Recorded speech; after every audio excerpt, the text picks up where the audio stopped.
आइए अब हम लोग कथा वस्तु का अगला हिस्सा देखते हैं कि क्या है। 10 रुपये की कारिका 15 निकाल लीजिए और इस कारिका को एक बार पढ़ने का प्रयास कीजिए। चाहिए तो आप यहाँ से भी पढ़ सकते हैं।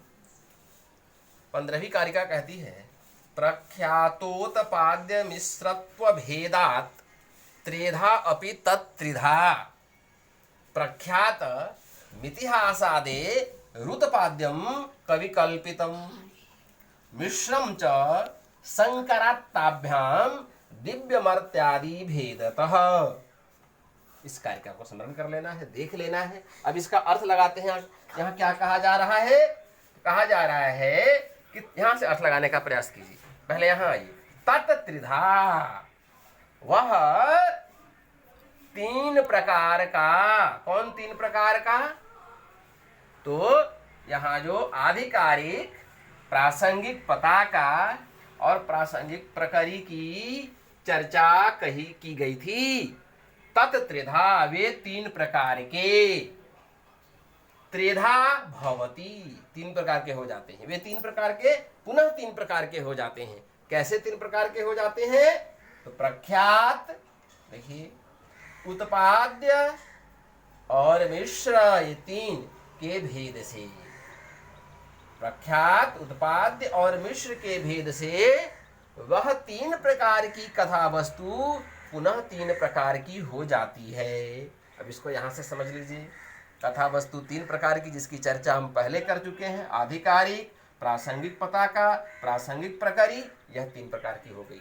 प्रख्यात कथा वस्तु, उत्पाद्य कथा वस्तु और मिश्र कथा वस्तु। अब प्रश्न आता है कि प्रख्यात क्या है, उत्पाद्य क्या है और मिश्र किसे कहते हैं? तो प्रख्यातम इतिहासादे, जो कथा वस्तु इतिहास से ली गई है उसको प्रख्यात कहते हैं। प्रख्यात नाम से स्पष्ट है, विशिष्ट रूपेण ख्यातम इति प्रख्यातम। तो जो विशिष्ट रूप से ख्यात है, जैसे रामायण की कथा सभी जानते हैं, महाभारत की, कृष्ण की, देवताओं की कथा, तो उन कथाओं को लेकर यदि कोई नाटक रचा जाएगा तो उस नाटक की कथा वस्तु प्रख्यात कहलाएगी। तो इसलिए कहा प्रख्यातम इतिहासादे है। उत्पाद्यम कविकल्पितम, और उत्पाद्य नाटक कथा वस्तु किसे कहेंगे? तो कविकल्पित कथा को। कवि जब अपनी कल्पना के आधार पे कोई कथा रच लेता है, कोई कहानी बना देता है, तो उसको हम कवि कल्पित कहते हैं। और ऐसे कथा वस्तु को उत्पाद्य कहते हैं। उत्पाद्यम कवि कल्पितम। मिश्रम बच गया ना, मिश्र तीसरा भेद। तो मिश्र किससे कहते हैं? तो उसका उत्तर देते हैं संकरात ताभ्याम। ताभ्याम संकरात। ताभ्याम का क्या मतलब है? उन दोनों के संकरात मिश्रण से। किन दोनों का मिश्रण हो रहा है यहाँ पे?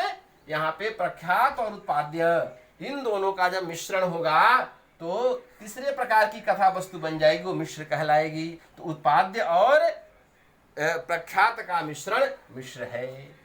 पुनः ये जो 3 प्रकार हुए, प्रख्यात, उत्पाद्य और मिश्र, 3 प्रकार के हो जाएंगे। दिव्य मर्त्यादि भेदतः।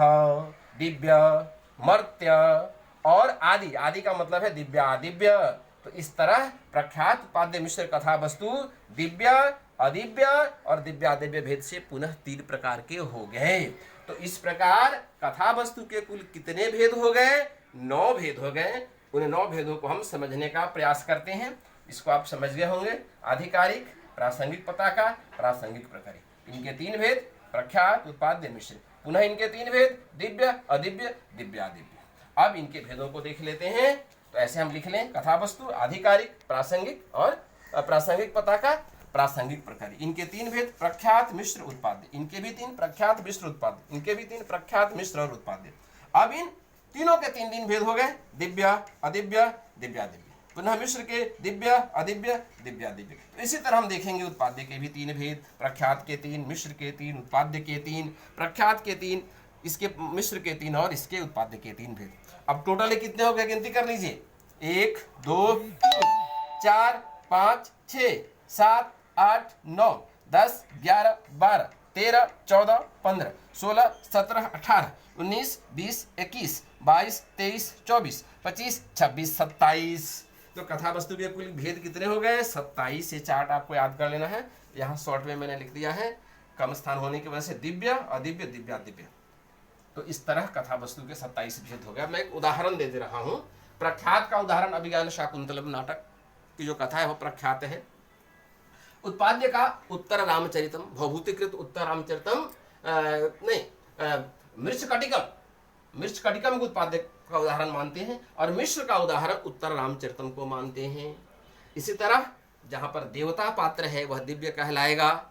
जैसे राम को लेकर, कृष्ण को लेकर कोई कहानी बनाई गई है, कोई नाटक की रचना की गई है, तो उसकी कथा वस्तु दिव्य कहलाएगी। दुष्यंत आदि पात्र क्या कहलाएंगे?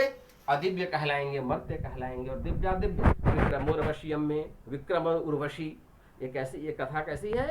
तो यहाँ इसमें कुछ दिव्यता भी है और कुछ अदिव्यता भी है। जहाँ यक्ष आदि, अप्सराएं आदि पात्र हो, नायक नायिका हो, वैसी कथा वस्तु को हम दिव्या दिव्य कहते हैं। तो इस तरह यह कथा वस्तु का प्रकरण आपका पूर्ण होता है।